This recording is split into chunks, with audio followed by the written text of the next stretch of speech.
Este programa es auspiciado por Finaer, garantías para alquilar. Una solución para el inquilino y una tranquilidad para el propietario. Consulta en tu inmobiliaria de confianza. Finaer garantiza tu alquiler. Tu alquiler te permite vivir con tu familia. Tu familia crece, se educa, progresa, se ama. Finaer, la importancia de garantizar. Bienvenidos a Voces Inmobiliarias, segundo año. Nuevo programa, semanas complicadas, las últimas 2 semanas bastante complicadas. Y antes de presentar a los invitados y arrancar con este programa que vamos a tratar temas económicos, hemos invitado a alguien especial que lo vamos a presentar, quería hacer una pequeña introducción, un poquito el termómetro de que nosotros los inmobiliarios hemos vivido las últimas 2 semanas.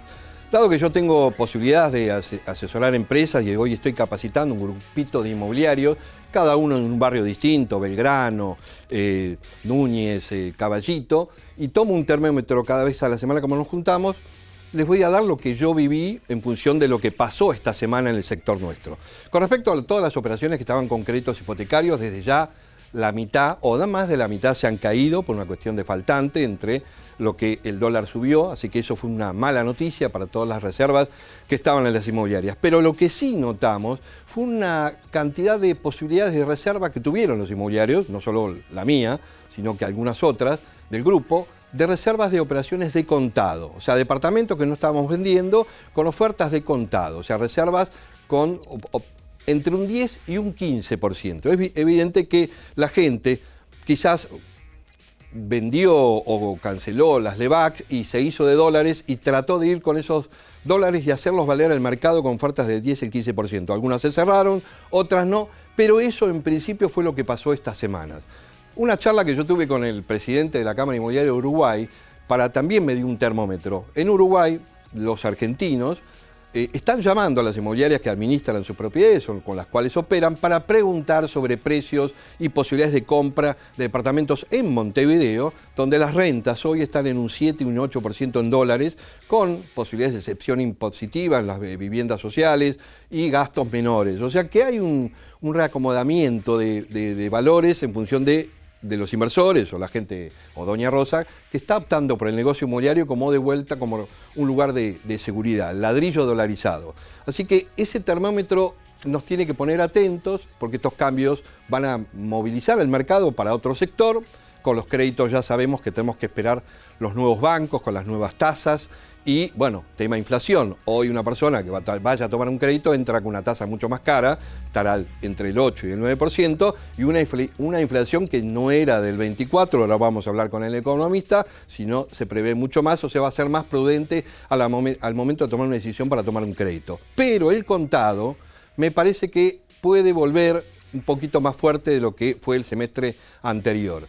Y esto creo que tiene que ver con que la gente siempre, cuando tiene un poquito, lo vamos a preguntar, acá lo vamos a debatir, un poquito de miedito, vuelve al ladrillo como un lugar de seguridad. Así que, hecha esta introducción, vamos a presentar a los invitados y vamos a empezar a debatir este tema. Esto y todo lo que tiene que ver con la parte económica. ¿Qué tal, Marcela? ¿Qué tal? ¿Qué tal, Mariel? Mis dos acompañantes de siempre. Mariel, antes de empezar, y Marcela, vamos a presentar a los invitados, ¿está bien? Sí, cómo no. Bueno, hoy contamos con la grata presencia del economista Mariano Fernández, columnista de diversos medios y profesor universitario. Bienvenido, Mariano. Muchas gracias. También contamos con la presencia del arquitecto y corredor Pablo Abatangelo, matrícula 2715, titular de Abatangelo Construcciones e Inmobiliaria, y también con el abogado y corredor inmobiliario Gabriel Mormandi, matrícula 3000, presidente de la asociación APH, que es de propietarios horizontales. Bienvenidos a todos, un placer tenerlos aquí. Gracias. Bueno, bienvenidos a todos y vamos a empezar con el primer tema. El primer tema que voy a tratar yo les cuento un poquito algo de números que hice esta semana con respecto a los valores de las propiedades y sobre eso vamos a hablar, cada uno da su opinión, la parte económica y la parte inmobiliaria. Tomé 2017 y todo lo que va al 2018 con un dólar a 25 y arrancaba en enero del 2017 en una propiedad de $100.000, un valor de 1.700.000, hoy vale 2.500.000, o sea 800.000 pesos más. Cuando hago ese porcentaje, el porcentaje me determina casi un 50% de aumento en pesos sobre el valor del dólar al 2017. El tema es que la inflación que tomé de todo el 2017, más lo que va de marzo, incluido abril, me da un 36, ahora lo vamos a ver. Hay una diferencia casi un 12% arriba de la inflación. Y ni hablar del CAC. El CAC fue menor que la inflación, me daba un 33.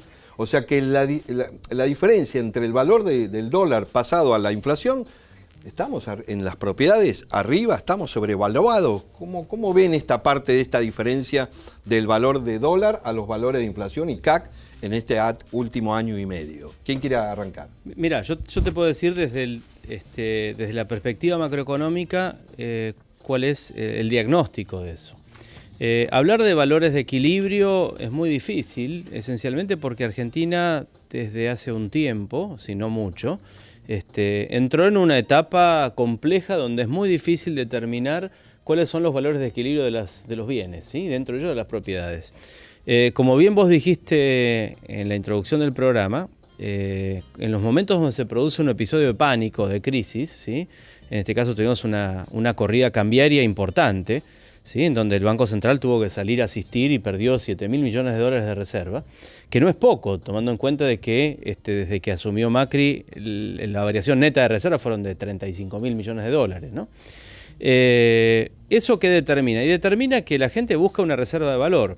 El costo de oportunidad de eso es colocar el dinero en otras alternativas que hoy no son rentables, ajustadas por riesgo, es decir, podrían haber colocado eso en bonos del Tesoro, ¿sí? En bonos largos del Tesoro, pero eso implica compartir el mismo riesgo que tenían con las letras o con los plazos fijos. Con lo cual, en estos episodios de pánico la gente se refugia en el dólar. Y a veces, tener el dólar puesto en una caja de seguridad o escondido en algún lugar, es mucho más seguro, ¿sí? Comprar una propiedad, ¿sí? Y que eso dé una renta, o al menos clavarse en la propiedad y esperar para ver. Hay una diferencia fundamental entre esta circunstancia macroeconómica y la del 2001. En el 2001 vimos que hubo un colapso, ¿sí? del precio de las propiedades en dólares, cosa que no va a haber, no vamos a ver si se acelera aún más la crisis. Ahí te hago una pregunta. En el 2001 nos agarró a todos de repente, no hubo tiempo de pensarla. Acá lo que estoy viendo es que el argentino tiene una cierta desconfianza con este gobierno en este momento, en lo que le queda de tiempo, pero ya sabe y se puede preparar para tomar decisiones antes de que pase. ¿Esto puede definir que en las LEVAC la gente vaya liquidándolas, pasándolas al dólar y de ahí a la propiedad? Bueno, esa es la duda y es lo que tenemos que esperar a ver qué sucede en la próxima licitación, ¿sí? Ahora el 19 de junio viene otra licitación que es tanto o más importante que la licitación pasada. La diferencia es que la licitación del martes pasado tenía como antecedente un episodio de corrida. Hoy todavía no tenemos un episodio de corrida, pero sí hay un riesgo, y el riesgo es importante. De hecho, la salida o la renovación de las LEVAC se hizo gracias a un acuerdo institucional con los bancos. El problema es que ese acuerdo institucional con los bancos, ¿sí? Termina generando, es decir, resiente al sistema financiero. Entonces, si seguimos con este mecanismo de renovación de letras y aumentando la participación del sector bancario, ¿sí? Dentro de sus activos como posicionados en letras, lo que hace es bajar, fortaleza el sistema financiero. Y eso lo que hace es generar la posibilidad futura de una crisis mucho más profunda. Vos tenés números. Con respecto a la parte de LEVAC, el consumidor común, no los bancos, ni las instituciones, ni los fondos, ¿de cuánta plata hablamos que hay en LEVAC por la gente común, el inversor, y que después puede pasar un ladrillo? Más o menos entre el 10% del total del stock de LEVAC está en manos de particulares. Después, indirectamente, un 20% de las LEVAC están en manos de particulares, pero a través de fondos de inversión, es decir, formando parte de portafolios, en donde la decisión del management del portafolio no pasa, claro, por el O sea, contamos con el 10% de lo que puede repercutir en el mercado. Doña Sí, Rosa, que yo saca creo la que plata, eso se va a extinguir. La gente que es menos sofisticada en estas inversiones va a terminar saliendo de las letras. Ese 10% va a salir. Sí, y va a ir a algún lado. Y a los bancos. Por ahora a los bancos, y eso es un problema. Si tomamos el stock de LEVAC aproximadamente y si lo relacionamos con el total de depósitos a plazo, estamos hablando de que están calzados aproximadamente en un 40%. Ahora, si tomamos sobre el total de depósitos es mucho menos, estamos hablando del 18 o 20%. Pero digo, recién estamos empezando, hay todavía mucho margen todavía para poder decir, no, bueno, vamos camino a una crisis bancaria. No, todavía no vamos camino a una crisis bancaria, pero se empiezan a prender determinadas luces de alerta, ¿sí?, que nos dicen que este camino lo que hace es debilitar al sistema financiero. Y si debilita el sistema financiero, va a debilitar el sistema de préstamos, va a empezar a cortarse el crédito, va a encarecerse el crédito, y eso sí va a tener consecuencias sobre la demanda. Ahora, como bien vos dijiste, la gente que sale del circuito de los bonos, es decir, de los títulos públicos, ahora se va a quedar con los dólares. Una opción es guardar los dólares, pero no tiene ninguna rentabilidad. Y la otra opción es volcarlo a propiedades. Así que era lógico lo que dijiste. Te hago una pregunta. Sí. ¿Vos pensás que el precio de las propiedades va a tender a estabilizarse, o sea, bajar un poco, no como en el 2001, porque de hecho pasó a valer un departamento de 25.000 a 8.000? Yo creo que eso es imposible. En el 2001 se produjo una fuerte salida de capitales en un contexto donde habían entrado muchísimos capitales en la década del 90. En este periodo no entraron muchos capitales y los pocos capitales que entraron para financiar al gobierno, no son capitales del sector público. Y en comparación de niveles de entrada de capitales son muy pocos. Por ejemplo, Argentina sigue siendo el país dentro de Latinoamérica que menos inversiones extranjeras directas recibe. Entonces, ese episodio de crisis no se va a dar, es decir, las propiedades, es decir, si va a haber variación en el precio de las propiedades, lo que por ahí van a encontrar es que hay variaciones en determinados lugares, pero no en el mercado en sí. Es decir, el mercado va a tener una variación esperable y no muy... Por eso, un pequeño balance, sí, digamos, porque no va a seguir en el medio de precio una del dólar crisis puede llegar a bajar un indeterminadamente. poco, después se va a recuperar, pero yo no creo que las propiedades bajen sus valores en dólares aún por una crisis. ¿Qué opinamos por allá? Yo quisiera corroborar tu editorial con algunos números duros. Si me permitís, traje algunos gráficos. Trabajaste más que yo. Hacemos los deberes desde el colegio para ver la perspectiva del mundo inmobiliario. Estos son, en amarillo. A la cámara ponen ahí. En amarillo están las hipotecas realizadas en los últimos 9 años. Y en rojo, las escrituras realizadas en los últimos 9 años, y en rojo están las hipotecas con que se hicieron. En el año 2017, el 25%, si bien crecieron las hipotecas, pero solo el 25% de las operaciones fueron realizadas con hipoteca. Entonces, la hipótesis que vos planteabas en tu intuición es cierta, dado que de cada 4, 3 se hicieron sin hipoteca. Por lo cual, esto quiere decir que aquel comprador particular que venga a hacer una compra directa sin crédito hipotecario sigue vigente y el mundo inmobiliario se va a poder manejar de la misma manera. Igual estamos hablando de que puede... Discúlpame, no, pero la percepción de ese gráfico es muy interesante, porque la percepción... Si uno escucha o lee las noticias, pareciera que el 100% de las operaciones se hicieron con hipotecas. A través de hipotecas, claro. Y en realidad están comparando contra una base muy baja. Exacto. Entonces, si vos tenías un crédito inmobiliario y ahora tenés 3 créditos inmobiliarios, la tasa de crecimiento es altísima. Vos fijate no hay boom de crédito. Y eso corrobora tu pequeño balance, porque lo que se va a hacer en el mercado es revalidar los precios, porque los que vayan a comprar de contado van a pedir una pequeña quita. El año pasado, estamos hablando de antes de diciembre del año pasado, las inmobiliarias medias que yo trato y demás, que son conocidas y son del sector de capital, todas las reservas que tenían de cada 10, 7 eran con créditos de Procrear o Banco Nación o Ciudad y demás. Eso es una realidad que yo la viví y 3 eran de contado. Hoy la diferencia son 10 reservas, 2 de crédito, 3 de crédito y 7 de contado. Eso pasó a partir de ahora, esta semana, pero lo que yo veía con lo que preguntaba era que había todo volumen con crédito. La primavera del crédito inmobiliario, que coincidió con la primavera... fue una primavera, temporal, eso es verdad. Fue una primavera. 6 meses. Sí, exacto. Pero fíjate vos... En el cierre del 2017 te da ese gráfico. Que el 25%, siendo que en el 2011, por ejemplo, que hubo exactamente la misma cantidad de operaciones que en el 2017, el 19% se hicieron con hipotecas y en el 2017 el 25%, o sea que la diferencia no es tan sustancial. Este gráfico muestra los últimos 20 años. Y esto nos sirve para estudiar el mercado inmobiliario, porque partimos de 1998 con 78.000 operaciones, aquí tenemos la crisis del 2001, y después tenemos 2005, 2006, 2007, 2008 que superan al 2017 en venta de propiedades, y este es el cepo. Esta depresión está dada por el cepo. Y lo que vos preguntabas está marcado en este gráfico, en donde esta línea azul, creciente y ascendente, es el valor del metro cuadrado promedio.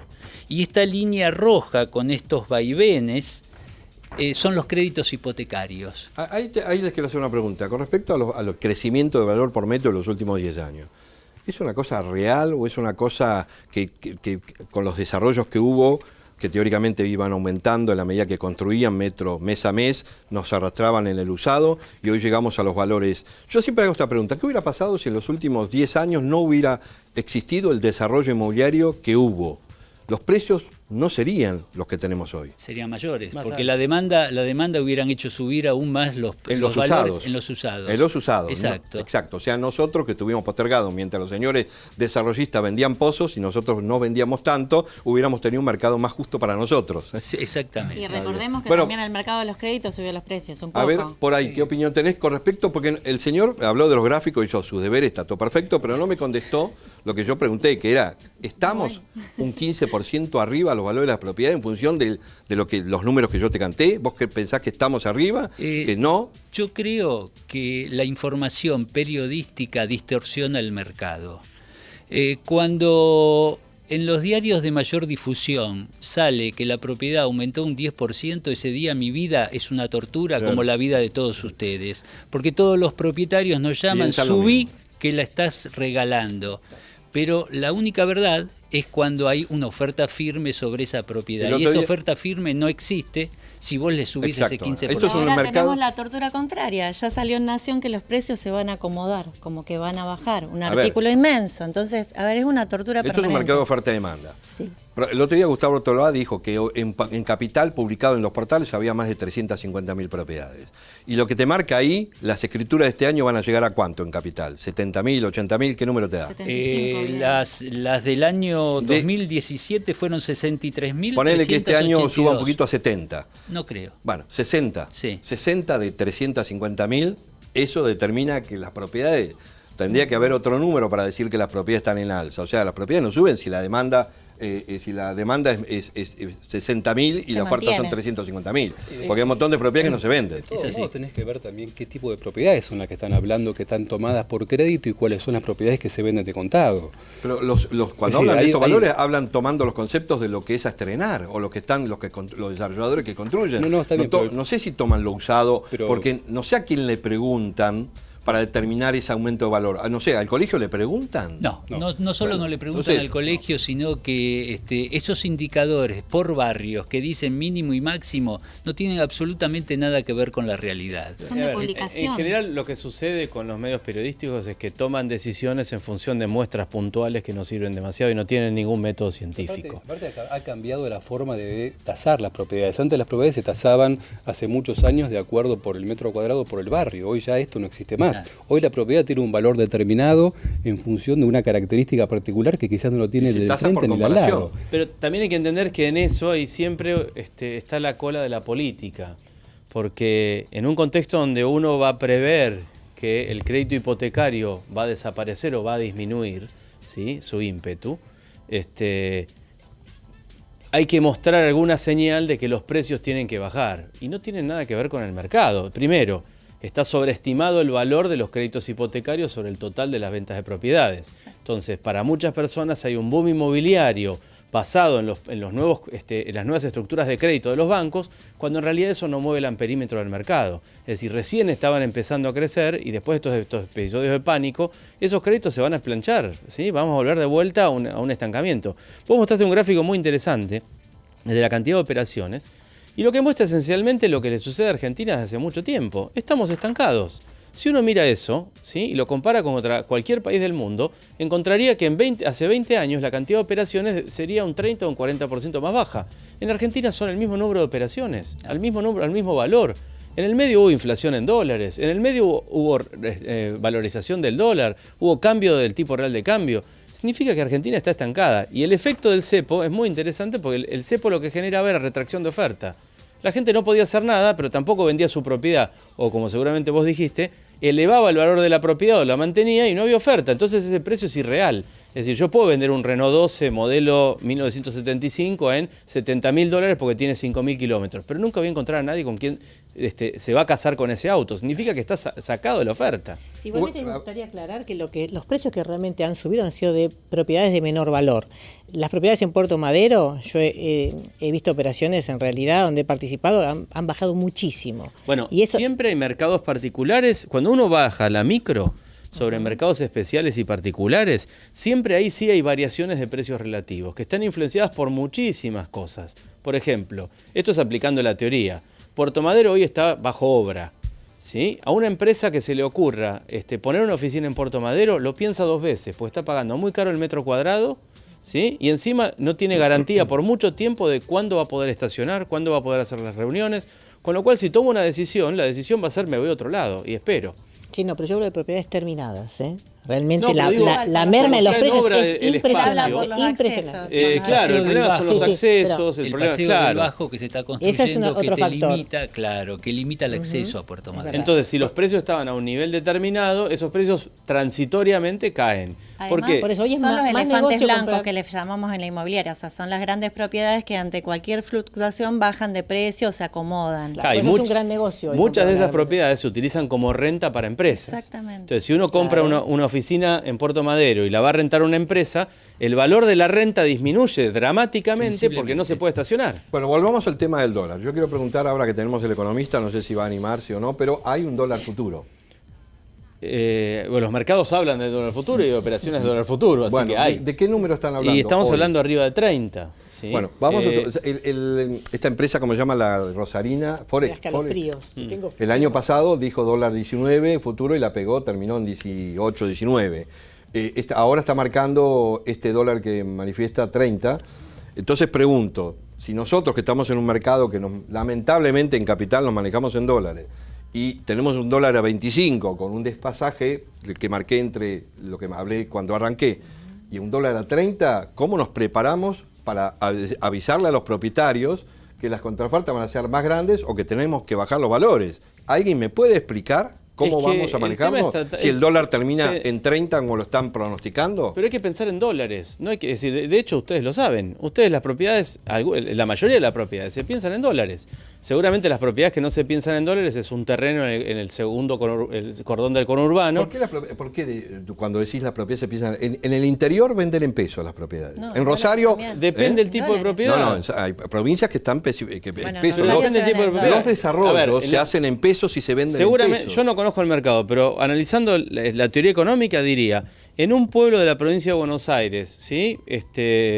Una vivienda seguramente se evalúa en pesos, porque la demanda es muy baja, pero un campo que está al lado de esa vivienda se evalúa en dólares, y la hectárea se evalúa en dólares. La propiedad, si el dólar llega a 30 a fin de año, vale 3 millones de pesos.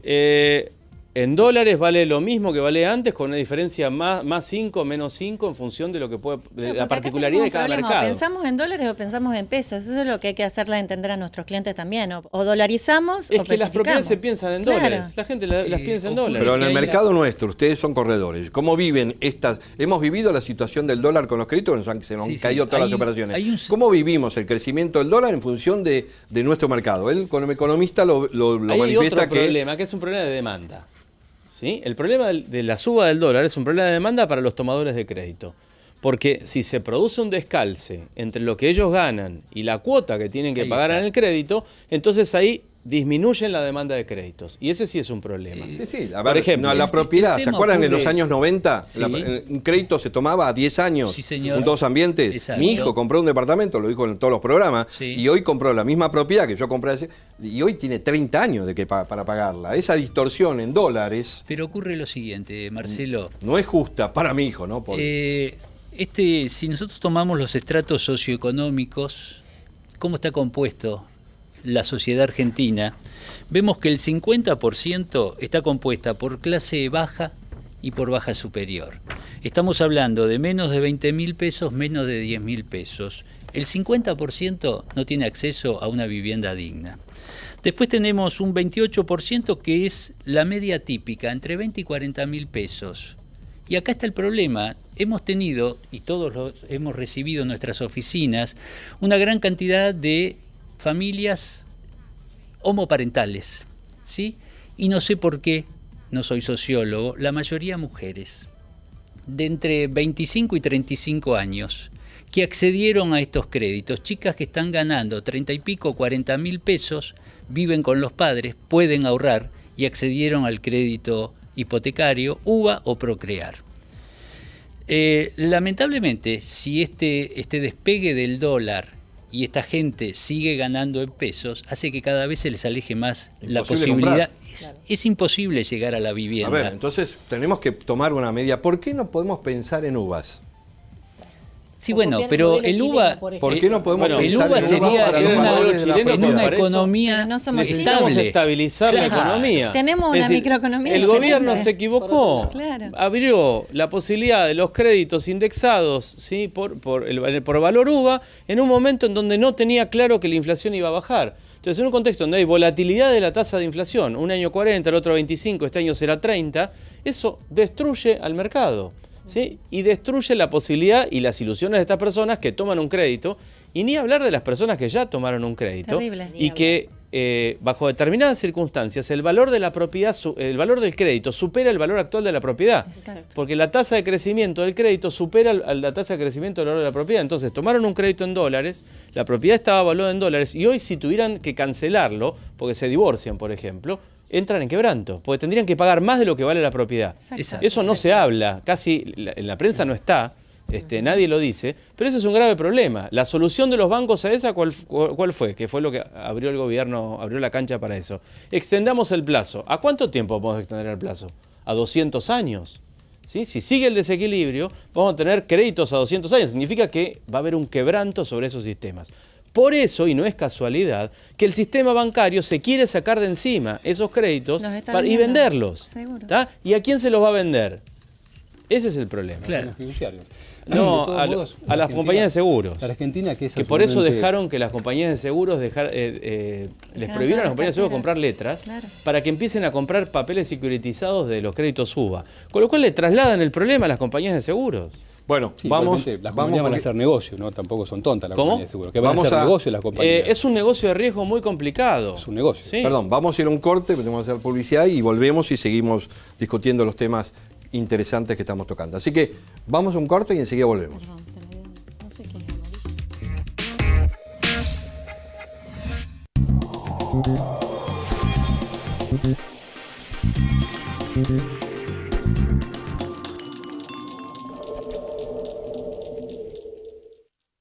Trabajamos día a día por el futuro de nuestra profesión. Somos CUSICBA. Somos el Colegio Profesional Inmobiliario. Para realizar operaciones inmobiliarias de manera segura, confíe en profesionales matriculados. Colegio de Martilleros y Corredores Públicos de San Isidro. www.cmcpsi.org.ar. Grupo Ponce. Corredores inmobiliarios matriculados unidos para brindarles un mejor servicio. Más de 100 profesionales inmobiliarios con modernas herramientas digitales y estrategias de marketing le ofrecen el servicio inmobiliario más avanzado y profesional del mercado. Contáctenos en www.grupoponce.com.ar. Marcela Capdevila Real Estate. Asistencia Premium, donde tus sueños se convierten en realidad. Comunícate con nosotros al 15 21 77 3272.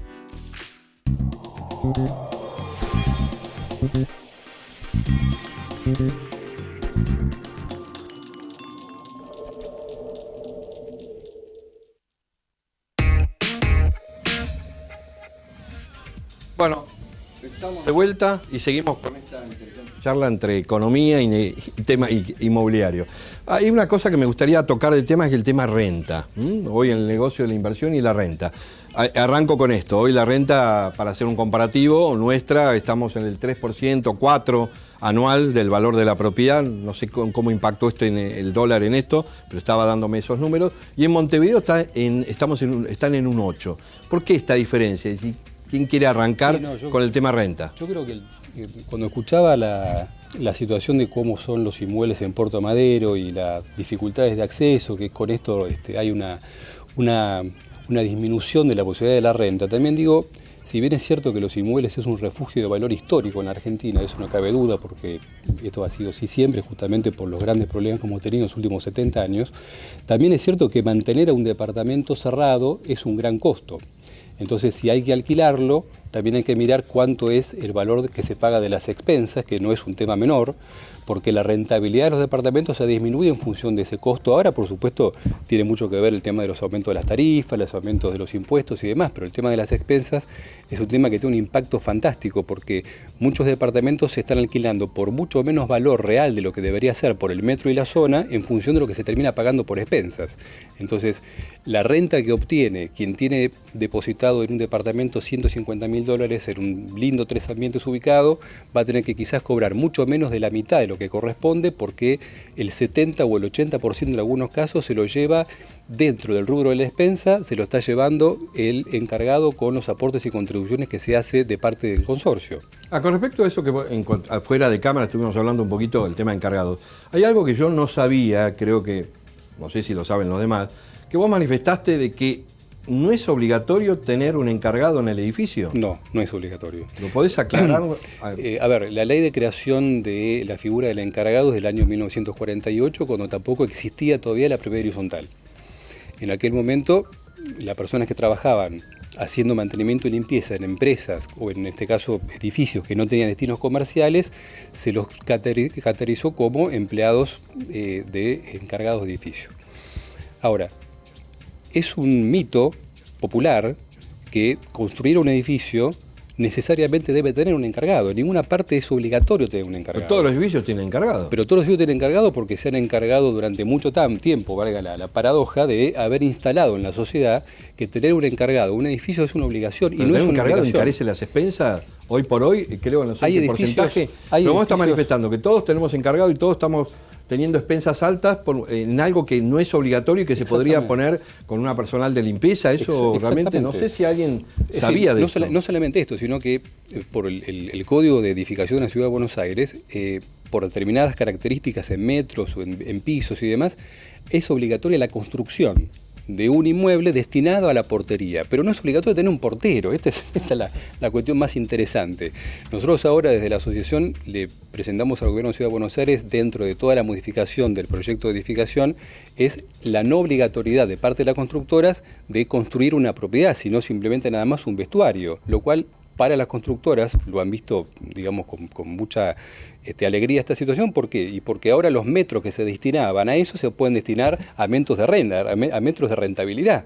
Es decir, en vez de construir un landry o algo que le sirva al edificio. Fuera. Claro. Es decir, si es un landry o es un gimnasio o lo que fuera, pero son metros de utilidad económica, no son metros que tienen que ir para un lugar en donde lo que hace simplemente es aumentar el costo de mantenimiento del edificio. ¿El arquitecto qué piensa, arquitecto inmobiliario? Bueno, ¿necesitamos los encargados o no? ¿Lo necesitamos? Los usos y costumbres nuestros dicen que los encargados deben estar, y es una vieja discusión, ¿no es cierto? Yo vivo en un edificio de 8 pisos y es una vieja discusión. ¿A vos te gusta tener tu encargado que te saluda a la mañana y te limpia el pasillo? Siempre ganamos los que decimos que tiene que estar el encargado.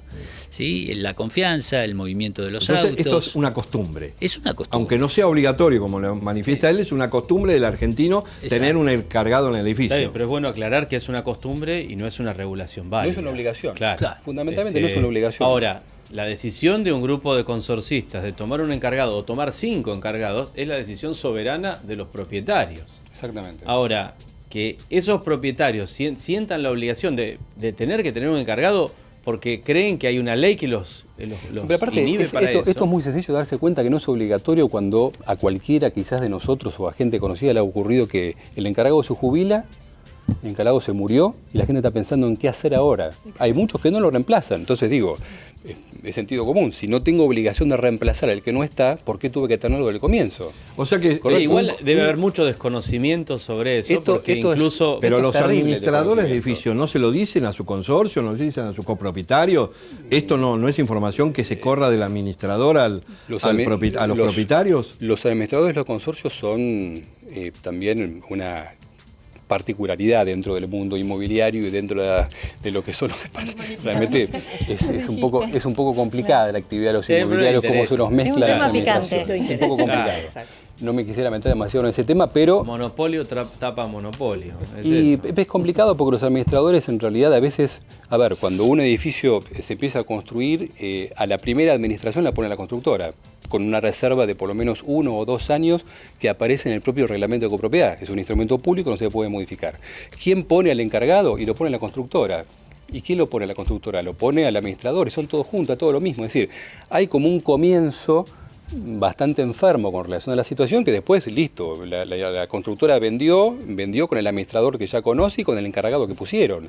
A nadie se le va a ocurrir hacer una asamblea dentro de 5 años para decidir que como ya todo vendido el departamento, cambió la administración y qué hacemos con el encargado. Ni se les ocurre. Entonces podemos decir, como información, porque evidentemente yo no lo sabía, si un edificio se quedara sin encargado porque se jubila o se va o lo que fuera, el consorcio con la administración pueden analizarlo entre todos y decidir, ahora no hay un encargado, vamos a hacer un landry o vamos a poner a alguien que limpie y bajar las expensas, claro, en el porcentaje que lo quieren bajar. Eso es posible. Legal, absolutamente legal. Aparte el impacto de las expensas, yo lo escucho a Pablo y está muy bien, pero hay que ver, esto es un tema de relación inversa. Edificio más chico, expensa más cara. Esto es claro, si yo voy a un edificio de 20 departamentos voy a pagar mucho menos expensas si voy a un edificio de 10 departamentos. O sea que esto sería bueno para los edificios que tienen pocas unidades. Sí, ahora, en realidad es un beneficio para todos. Porque no es que... No, pero vamos a decir proporcionalmente... No, la proporción frente al impacto de lo que termina pagando. Exacto, pero no tenerlo, más allá del impacto, hay cuestiones que no tienen que ver con lo visible, que tienen que ver con la contingencia.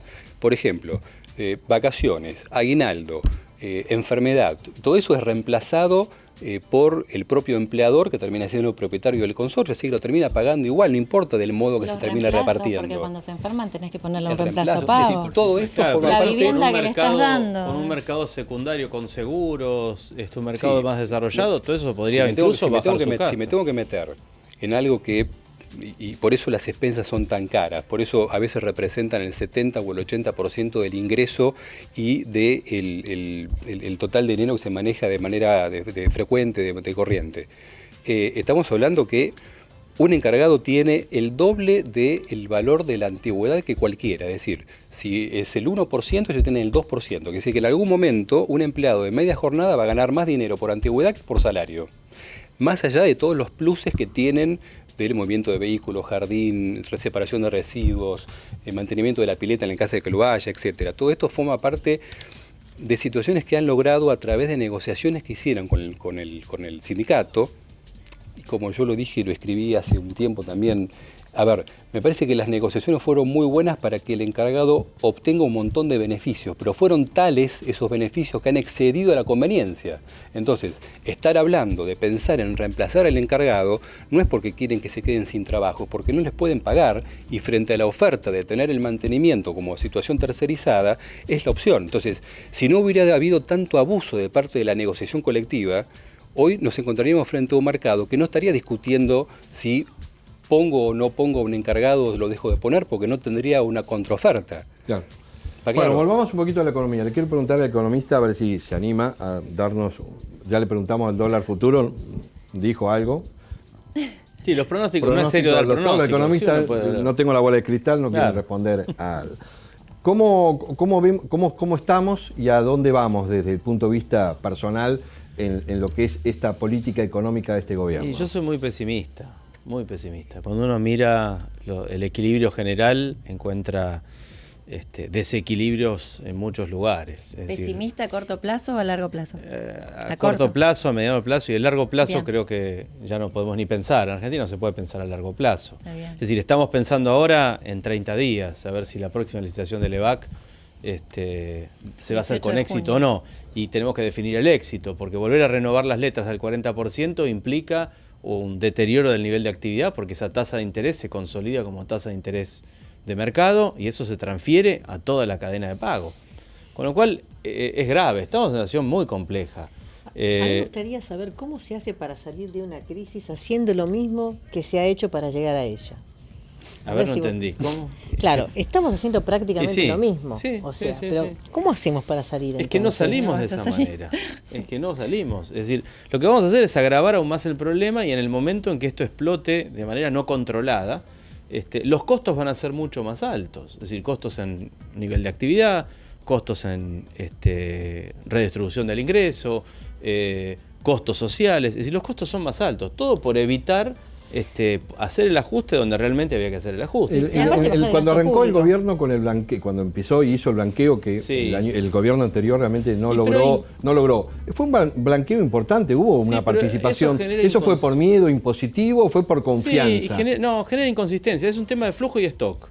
La economía argentina, si no tiene un porcentaje que está fuera de la presión de las oficinas tributarias, Argentina sería mucho más pobre de lo que es. Así que gracias a Dios que existen sectores que pueden evadir impuestos. Es decir, pero la presión impositiva formal... Es muy fuerte lo que dijo. ¿Hay alguna receta para salir de esto? Porque evidentemente por el camino que... ¿Cuál, por ejemplo? Perdón, ¿podemos repetir? La presión impositiva formal que tiene hoy Argentina, si todos pagaran la presión impositiva nominal, Argentina estaría en una tumba, estaría muerto. Claro, es inviable. Es inviable. Entonces, de alguna forma las empresas tienen que encontrar un mecanismo, algunas no pueden y por eso les cuesta mucho, y otras tienen que encontrar un mecanismo donde tienen que evadir impuestos. La tasa nominal es la más alta del mundo. Cuando uno toma la recaudación real, sigue siendo una de las más altas del mundo. Estamos recaudando 30, 35 puntos de impuestos sobre el PBI. El problema es que se nos va en gasto público, sobre todo. Bueno, el problema es que eso genera un desequilibrio en la economía. Tomemos dos empresas, una que puede evadir una parte y una que no puede evadir una parte. La empresa que puede evadir una parte puede progresar, la otra no progresa nunca. No, pero, ¿y cómo se hace para bajar los impuestos? Yo disiento con lo que decís. Se nos va en gasto público. Conmigo. Con ella, se nos va en gasto público. Yo creo que uno de los graves problemas que va a agudizar el problema es el recorte en el gasto público, porque en este momento la construcción se estaba moviendo gracias a la obra pública, con este recorte de 30.000 millones. Yo hablo de la parte del gasto público que va a sueldos y a ese tipo de gastos, no el gasto en construcción, que por supuesto motoriza. ¿Por qué el Estado tiene que ser el que impulsa la construcción? A ver, la construcción está impulsada por un programa que se llama el PPP, el Programa de Participación Público-Privado. Lo que nadie entiende de ese programa de participación público-privado es que el Estado es el garante de esas obras. Es decir, no sabemos cuánto es, no hay información de cuánto es, pero algunos hablan de 50.000 millones de dólares, otros hablan de 100.000 millones de dólares. Es decir, ¿cómo funciona ese sistema? Un concesionario privado consigue una obra, logra el financiamiento, pero el único que paga es el Estado. Con lo cual, si esta obra no se puede terminar o entra en quiebra o por una caución no llega a tiempo, ¿quién es el responsable? El Estado. Significa que eso es deuda pública. No, la deuda pública no es motor de crecimiento. La deuda pública en todo caso es un pulmotor que mantiene la economía viva. Y lamentablemente hoy el motor del crecimiento de la economía no puede ser la deuda pública. Lo que uno puede ver en el corto plazo es, si uno mira la descomposición del índice de actividad económica, dice, el sector de la construcción es uno de los más dinámicos. El despacho de cemento es uno de los más dinámicos. Uno de los más dinámicos en obra pública. Sí, pero impulsado solo en obra pública. Es un pulmotor. Sí se puede bajar ese pulmotor, ¿sí? Y se puede bajar el gasto público, ¿sí? Y se pueden bajar los impuestos, y hay que hacer una fuerte desregulación de la economía. En el caso de los, encargados es el ejemplo clásico. Estamos llenos de regulaciones, ¿sí? Regulaciones sobre seguridad, regulaciones sobre higiene. Es decir, en todo caso tendría que ser responsabilidad civil de los consorcistas. Entonces, si hay un problema, el que responde legalmente es el consorcista. No tenemos que tener normas para todo. Es decir, si fuéramos un país rico, si nuestro ingreso per cápita, en vez de ser 18.000 millones de dólares, fuera 150.000 millones de dólares, y nos podríamos dar el lujo, ¿sí?, de tener encargados, de hacer obra pública, de endeudarnos. Argentina es un país pobre, realmente, vos lo dijiste recién, el 50% de la población gana menos de 40.000 pesos. Significa que somos un país pobre, ¿sí? Son 2.000 dólares. Ahí te quiero hacer una pregunta. Vamos a suponer que viene un gobierno que abre el juego de la obra pública a lo privado. ¿Hay un sector privado en este país que absorba? La obra pública desplaza obra privada. No, pero vamos a suponer que... Pero ese es el punto. La obra pública desplaza obra privada. ¿Por qué? Abierto. Porque eso es lo que determina la suba de la tasa de interés, y la suba de la tasa de interés es lo que elimina la posibilidad de que los constructores privados puedan fondearse. La mayoría de los, y ustedes deben saber más, yo tengo algunos contactos de conocidos empresas constructoras, se fondean con su propio capital. Díganme en qué lugar del mundo las empresas constructoras se fondean con su propio capital. En ninguno. solo en estos países enfermos como es la Argentina, porque el costo financiero es tan alto que prefieren ellos asumir el riesgo con su propio capital para iniciar una obra. La consecuencia de eso es que la obra privada es plana y no crece mucho. ¿Cuánta plata está afuera? ¿Cuánta tenemos acá? ¿Tenés números de eso para darnos una idea? Sí, pero no es importante, porque ese es dinero de particulares. De la única forma... Si ese dinero estaría acá, teóricamente claro, podría pero el tema mover... es ¿cómo hacemos? No importa de quién es.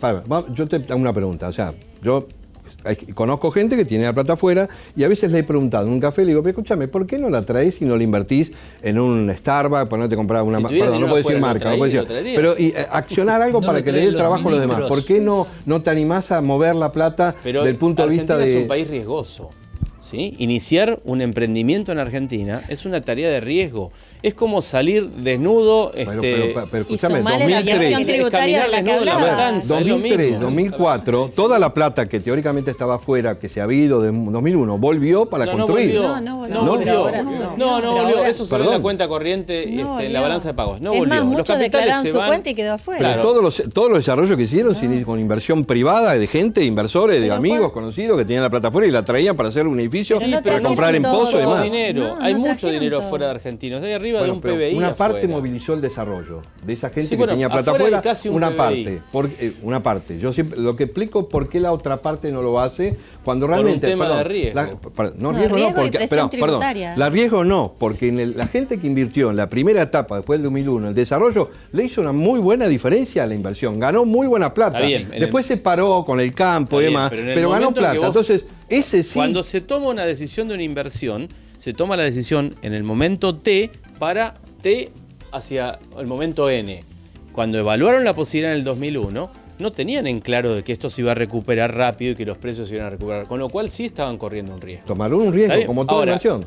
Uno tiene que evaluar esas inversiones en función del costo de oportunidad. ¿Qué era más rentable, ajustado por riesgo? ¿Sí? Hacer esa inversión en Chile, en Uruguay, en Miami, Perú, ¿sí? O en Perú, o en Paraguay mismo, o en Argentina. Y bueno, muchos de esos lo que hicieron es un portafolio. Tengo 100 y llevo 5 a Argentina y el resto lo pongo en el resto del mundo. Que eso me garantiza una rentabilidad estable. Y si Argentina me estaba dando una rentabilidad muy alta, bueno, también era porque el riesgo era muy alto. Exacto. Entonces, sí ganaron dinero y está bárbaro que hayan ganado dinero, pero Argentina no recibe capitales. Toda la década del 2000 fue una década en donde los capitales en Latinoamérica fluyeron de una forma impresionante. Fue el periodo más alto de ingresos de capitales en la región. Argentina no recibió ingresos de capitales. Siguió expulsando en términos netos. Siguió expulsando en términos netos de capitales. La cuenta corriente hasta el año 2011 daba superavitaria. Eso significa que estábamos exportando capitales. Pero más allá de una cuestión económica, yo creo que la cuestión económica termina siendo una consecuencia de la inseguridad jurídica, digamos. Si vos tenés un país con inseguridad jurídica, esto fluctúa permanentemente. O sea, a ver, hay 5 países en el mundo que tienen inflación y uno somos nosotros. Evidentemente tenemos un problema interno que no le vamos a echar la culpa a ninguno de afuera, digamos. No es México, ni Estados Unidos, ni Rusia. Es un problema de adentro. Si la desigualdad jurídica sigue existiendo, me parece que esta situación va a fluctuar eternamente. Cuando digo la desigualdad jurídica, digo quienes tomaron hoy el crédito UVA y están viendo que posiblemente tengan de aquí a 20 años que estar devolviendo el triple de lo que el departamento vale. A la Argentina, que todos somos gente grande, nosotros estamos acostumbrados a que siempre cuando hay un problema viene un perdón. Claro. Exactamente. Es más, entonces, todos estamos especulando que en algún momento... La Argentina es totalmente procrédito, pero en función del perdón del deudor. Está el acreedor. Vamos a entrar en esto con respecto que nos queda en el programa, el tema créditos, y un poco hablar de esto y cada uno va a decir lo que sabe, si quiere decirlo y demás. Entramos en un crédito UVA que desde ya, si alguien quisiera salir antes de la mitad del crédito, va a deber más capital en UVA que lo que vale la propiedad si la propiedad baja. Es un tema que la gente lo tiene que saber. Yo a mi hijo le digo, trata de capitalizar todos los meses lo que puedas, así que si te toca y no debes tanto, ¿no? Pero también los bancos ahora van a vender sus carteras, o sea que si alguien en algún momento de crisis quiere negociar, ya no negocia con el banco ya cobró, ya vendió y va a negociar con quién. Esa es la primera pregunta. ¿Va a negociar con quién y de qué manera? Del punto de vista de estabilidad jurídica, hoy, jurídicamente, después del 2001, de la experiencia, hoy ha habido casos de juicios que pagaron al 9% en dólares. Hay una jurisprudencia que mejoró la parte jurídica para el que vaya a rematar una propiedad. Ahora, otra cosa, los bancos o quien sean los acreedores de esas carteras ¿Cómo se van a manejar con nosotros? ¿Se van a manejar de una manera? ¿Vamos a tener respaldo del Estado que nos va a soportar o ayudar?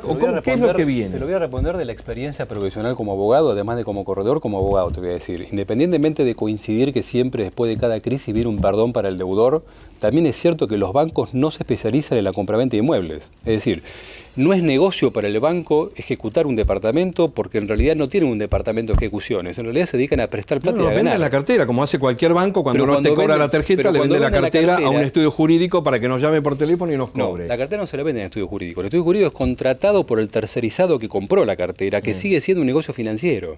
Es decir, el negocio inmobiliario no es un negocio en manos de los bancos ni de quienes se le da la cartera. El negocio financiero es el de ellos y los corredores inmobiliarios y la caja de el colegio de rematadores es el negocio. Entonces, en algún momento me parece que si se logra salir del problema en el cual estamos conversando, los deudores van a tener un problema, pero van a salir. Yo creo que van a salir porque va a haber un perdón. La Argentina siempre termina perdonando y al que le termina liquidando es al que invierte. ¿Qué opinión tenemos? Sí, esa es una discusión que hemos tenido y sí, es cierto. Es decir, la historia económica argentina, es decir, eso tiene costos altísimos, ¿no? Obviamente. Pero es muy probable que en una crisis termine de vuelta el Estado interviniendo y haciendo pagar a todos los que pagamos impuestos los que tomaron los créditos. Yo quiero volver... O sea que para esta línea de crédito de UBA también entra el Estado salvando... Sí, en realidad no salva a nadie, en realidad nos hunde a todos los demás. Sí, nos lleva a todos, el costo de eficiencia de eso es altísimo. Hay otro punto que vos dijiste que es central y que es el de la seguridad jurídica. Hay un montón de cosas en relación a eso que no se conocen, ¿sí? Yo el año pasado hice un artículo con un profesor amigo de la UBA, que es profesor de Derecho Constitucional, y él es uno de los demandantes, ¿sí? Que hay dos fallos en la Cámara acerca del tema del cepo. Los dos fallos son contradictorios. Entonces él le pidió a la Cámara que se expida para ver cuál de los dos fallos es el válido. Un plenario se llama. Sí, sería el fallo que está en contra del cepo o a favor del cepo. La Cámara le dijo que era improcedente el pedido. Con lo cual, si uno mira... Sí, esto lo vemos cuando uno lo habla con un inversor extranjero, tiene que decirle la verdad. Hay seguridad jurídica en Argentina y uno le muestra esto y dice, en cualquier momento, cualquier gobierno, cualquier autoridad puede apelar a esta contradicción y volver a instaurar nuevamente algún tipo de control irrisorio. Entonces, ¿eso qué significa? Mañana puede venir un gobierno y dice, el mecanismo de ajuste de los UBA ahora se cambia por un mecanismo en donde no sube más. Y listo. Como el derecho o se hace un desagio como hubo en los años 80. Como el derecho es interpretación y no es matemática, ¿no es cierto? El derecho es interpretación. Justamente a partir de interpretación tenés dos salas seguramente de la Cámara Civil que habrán interpretado a favor y en contra. Como esa interpretación es la que en definitiva termina siendo politizada, porque nada es casualidad, digamos, la gente no interpreta, el derecho no se interpreta simplemente por la mera casualidad. Durante muchos años hemos tenido infinidad de fallos que estaban a favor del deudor o de la empresa y otras épocas o décadas fallos a favor del trabajador. Esto se va modificando en función de quién es el que gobierna. El mensaje que estamos dando es, señores, tomen crédito que si pasa algo el Estado les va a cancelar todo. Yo creo que... O sea, eso es lo que le estamos diciendo. Bueno, a mi hijo se lo cuento esta noche y se va a quedar más tranquilo. Claro. Quédate tranquilo que si no pagás, el Estado después, con la plata de todo, te va a pagar tu crédito. Creo que pero mirá que también le pago yo a tu hijo, porque vive también arrastrado. Por eso sí, todos ustedes van a pagar el crédito de mi hijo. Tenemos que dar desde este programa al mundo inmobiliario que nos está viendo y al público en general la tranquilidad de decir, y volvemos al principio de esta charla, que el 25% de las escrituras realizadas en el 2017 fueron con créditos hipotecarios, que hay un 75%, y vuelvo a mostrar el gráfico, porque si no pareciera que estamos en una hecatombe inmobiliaria sin parangón. Ahí te quiero hacer una pregunta, sí. Porque vos hiciste bien tu trabajo y yo te quiero preguntar sobre ese trabajo. De ese 70%, 75 que vos decís que compró, hizo una operación. No lo digo yo, lo dice el Colegio de Escribanos de la Ciudad de Buenos Aires. Quiero saber, y decime si lo sabes, ¿cuánto es el típico operación de cambio de vivienda, el que vendió para comprar, el que se cambió, y el que compró para invertir, para alquilar? No tengo ese dato duro, no lo puedo decir. Porque ese sería un dato duro e importante. Pero es importante tener ese dato para poder ver dónde está el mercado. Si está en el cambio de vivienda. Escribanos eso no lo hace y quise tener un dato duro del Colegio de Escribanos para no traer cifras. Mira, yo todas las charlas que doy, tanto en los colegios de Capital o de Provincia de Buenos Aires, una de las cosas que hago para tomar un termómetro es preguntarle cuántas operaciones de cambio de vivienda tienen del total de las consultas. Y normalmente me dice más del 50% tienen que vender para comprar. O sea que si eso me da como termómetro, en general, muchas de esas ventas tienen que ser cambios de vivienda. Yo lo que sí te puedo decir, que de este 25%, y seguro que los colegas van a decir lo mismo que yo, la mayoría fue primera vivienda. ¿Sí? Sí. Entonces, ese sí dato lo tenemos porque lo hemos palpado en nuestras oficinas. Este 25% fue primera vivienda, a los cuales tuvimos que sacar los certificados de que no tenían otras viviendas para poder acreditarse y no pagar IVA sobre los intereses. Bueno, se nos ha acabado el programa, No, estamos tan rápido. sí, increíble, ya estamos terminando. Bueno, en principio le decimos a todo el sector inmobiliario que fue una charla muy interesante, podemos sacar algunas conclusiones y después, bueno, que aparentemente tenemos mercado inmobiliario todavía en la parte contado, cambio de vivienda o compra de una propiedad para invertir, pero mercado tenemos. Siempre hay que encontrar el nicho, cada crisis es una oportunidad a no desvanecer, sino que a organizarse, a capacitarse y tratar de ver dónde podemos seguir con los negocios. De ya les agradezco mucho a todos los corredores camareños, al economista que hemos tenido hoy en la noche y nos vemos, ya terminamos, nos vemos el próximo jueves acá en Canal Metro en Voces Inmobiliarias.